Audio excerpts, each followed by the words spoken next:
2, 3. Assalamualaikum warahmatullahi wabarakatuh. Salam, Om Swastiastu, Namo Buddhaya, dan Dan salam salam kebajikan. kebajikan. Sebelumnya, kami akan menjelaskan tentang jurnal dengan judul Pesan Moral dalam iklan Sabun Lifebuoy edisi Peluk Cium Adik dan Kakak, karya Yofi Tampati Yunizil Jakfar. dan Darwadi MS. Sebelum kita masuk ke materi, izinkan kami memperkenalkan diri. Perkenalkan, nama saya Muhammad Fawas Gondur, Dan saya Rehana Zahra. dan kami dari Periklanan Kreatif kelas B. Mari kita lihat iklan yang akan dibahas dulu.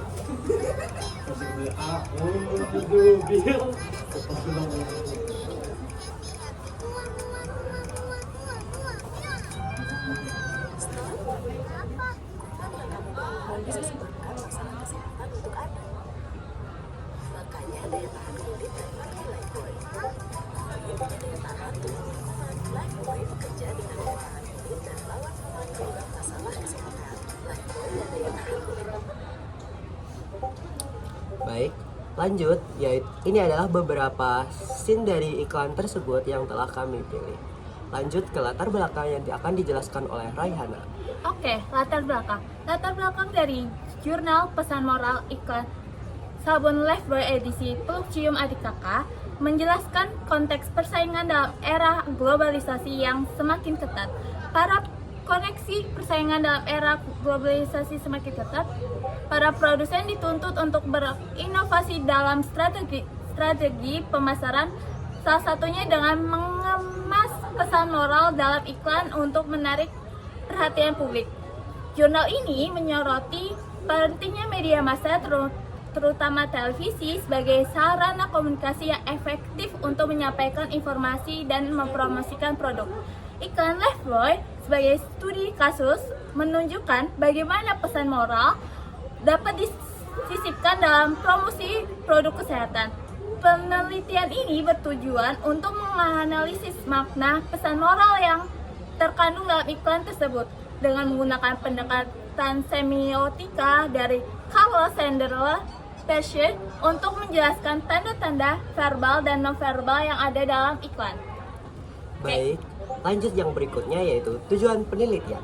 Tujuan penelitian dari penelitian Peluk Cium Kakak dan Adik ini yaitu yang pertama, untuk mengetahui makna isi pesan moral dalam iklan Sabun Lifebuoy edisi Peluk Cium Adik Kakak. Yang kedua yaitu mengidentifikasi tanda-tanda verbal dan nonverbal yang terdapat dalam iklan tersebut. Dan yang ketiga ada menganalisis dan mendeskripsikan makna pesan yang terkandung dalam iklan menggunakan pendekatan semiotika, khususnya teori Charles Sanders Peirce. Penelitian ini bertujuan untuk menggali lebih dalam tentang pesan moral yang akan disampaikan melalui iklan, termasuk aspek kesehatan dan nilai-nilai positif lainnya. Oke, lanjut ke metode penelitian. Dalam metode penelitian ini ada beberapa yang kita sudah analisis. Yang pertama itu jenis penelitian. Jenis penelitian pada metode ini yaitu kualitatif, yaitu penelitian ini bersifat deskriptif kualitatif yang bertujuan untuk mengalami makna pesan moral yang terkandung dalam iklan tersebut. Terus yang kedua, alat pengumpulan datanya yaitu yang pertama dokumentasi, yaitu mengumpulkan data dari iklan yang diteliti. Terus yang kedua itu studi pustaka, yaitu menggunakan referensi dan literatur yang relevan untuk mendukung analisis. Terus yang ketiga yaitu teknik analisis data, itu kita menggunakan dari jurnal tersebut menggunakan analisis semiotika, yaitu menggunakan pendekatan semiotika Carl Sanders Peirce untuk menganalisis tanda-tanda verbal dan nonverbal dalam iklan serta untuk mengidentifikasi pesan moral yang disampaikan. Baik, lanjut ke hasil penelitian dari iklan yang telah diteliti oleh jurnal tersebut. Yang pertama yaitu pada scene pertama, tanda yang diperoleh adalah berupa gerak tubuh dan ekspresi wajah dari tokoh utama di dalam iklan yaitu kakak dan adik. Kakak dan adik ini memiliki pendekatan yang sangat ekspresif. Mereka selalu berdekatan ketika mereka sedang di rumah. Mereka selalu berinteraksi, mereka selalu bermain, bahkan bangun tidur pun mereka akan selalu berinteraksi. Lanjut yang kedua yaitu ada pada scene 2 tanda pertama lingkaran merah yang berisi animasi bakteri. warna merah sebagai tanda yang menandakan bahaya. Terus yang scene yang ketiga yaitu tanda pertama itu gambar tangan ibu, yaitu menunjukkan sebuah penegasan atau penolakan. Artinya tanda tersebut sebagai penanda ketegasan ibu untuk menyuruh sang kakak untuk berlari menuju ke adiknya. Terus yang tanda yang kedua yaitu ekspresi wajah kakak yang ekspresinya itu heran yang ditampilkan oleh kakak tersebut. Baik, yang selanjutnya ada tanda pertama, ibu sedang menjelaskan kepada kakak bahwa ketika kakak pulang sekolah, kakak tidak boleh langsung bersentuhan dengan adik karena kakak berkemungkinan membawa kuman setelah beraktivitas. Nah, di iklan tadi disebutkan bahwa tadi tuh kayak si kakak itu pegang besi yang ada di mobil, pegang besi juga yang ada di sekolah. Jadi sangat berpotensi dari sang kakak untuk terkena kuman yang ada di besi-besi tersebut. Lanjut, yaitu tanda kedua itu ekspresi wajah kakak yang terlihat bingung dengan penjelasan dari ibu. Secara tersirat pembuat iklan ingin menyampaikan pesan yang disampaikan ibu justru kepada penonton iklan dan bukan ditunjukkan kepada sang kakak. Ekspresi wajah yang ditampilkan oleh pembuat iklan merupakan ekspresi kepolosan anak-anak sehingga penonton menjadi tertarik untuk mendengarkan penjelasan ibu tersebut. Lanjut, di sini terdapat gambar Lifebuoy di mana tanda tersebut sebagai penanda produk unggulan yang ditampilkan oleh pembuat iklan kepada penonton. Pada kedua produk diselimuti oleh cahaya putih. Cahaya putih menandakan sebuah perlindungan atau proteksi yang berarti setelah menggunakan produk sabun Lifebuoy berarti konsumen akan terlindungi dari kuman. Oke, lanjut yaitu gambar yang kayak seperti seng besi gitu, itu struktur kimia perak yaitu yang mengelilingi produk sabun Lifebuoy sebagai penanda bahwa produk tersebut mengandung unsur silver. Secara kasat mata, unsur silver yang terdapat pada sabun tidak mungkin terlihat, namun pembuat iklan menyampaikan keunggulan produk sabun Lifebuoy dengan menampilkan animasi dari struktur kimia silver sehingga penonton merasa yakin bahwa produk sabun Lifebuoy itu memang benar mengandung silver. Lalu, kesimpulan yang kita dapat yaitu yang pertama. Kesimpulan yang didapat dari jurnal tersebut yang pertama yaitu kesimpulan dari penelitian ini menunjukkan bahwa iklan sabun Lifebuoy edisi peluk cium adik kakak tidak hanya menonjolkan keunggulan produknya, tetapi juga menyampaikan pesan moral yang penting. Melalui analisis semiotika ditemukan bahwa elemen verbal dan nonverbal dalam iklan tersebut mengandung makna yang berkaitan dengan kasih sayang, kepatuhan, disiplin, dan pola hidup sehat. Lalu implikasi dari temuan ini adalah bahwa iklan dapat berfungsi sebagai sarana pendidikan moral bagi masyarakat dengan mengemas pesan-pesan moral dalam konten iklan. Produsen tidak hanya meningkatkan daya tarik produk, tetapi juga berkontribusi dengan terhadap peningkatan kesadaran masyarakat akan nilai-nilai positif yang berhubungan dengan kesehatan dan perilaku sosial. Hal ini menunjukkan pentingnya peran iklan dalam membentuk norma dan nilai di masyarakat.